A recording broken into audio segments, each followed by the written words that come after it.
So, Minister, beyond just giving out, vouchers and subsidies, what is the government doing at a more fundamental level to address the rising cost of living? Right.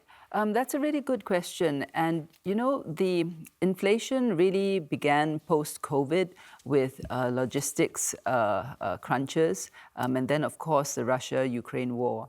And you can see that in the past few years, we've done quite a bit to tighten up monetary policy, really to address the costs at which the goods are coming in. And the rate of inflation has come down. This is not to say that it's gone completely, but it is come down. It's more manageable than it was before. So that's one part of the strategy.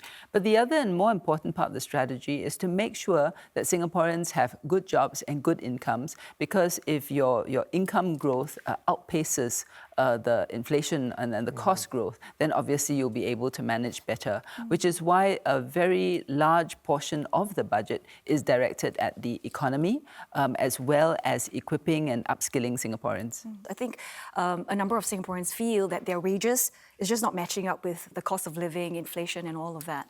Right. Well, I mean, if you look at the latest figures that are out, I mean, wages have grown. There has been income growth. What we really have to do is to try and make sure that Singaporeans have good jobs and good value-add jobs. So at one end of the scale, right, we've got the progressive wage model. I mean, you can't just say to an employer, please raise your wages just like that. You've got to make sure that there's some additional value add. So that's what the progressive wage model is intended to do for those at the lower income scale.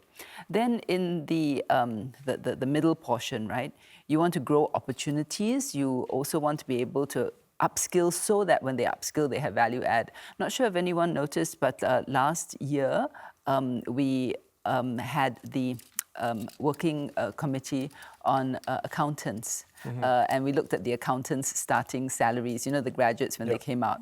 And we felt that it was important to increase their starting salaries. But again, you couldn't go to the accounting firms and just say, increase this, because they'll say why, and then they'll have to pass this on to their clients who will also say why.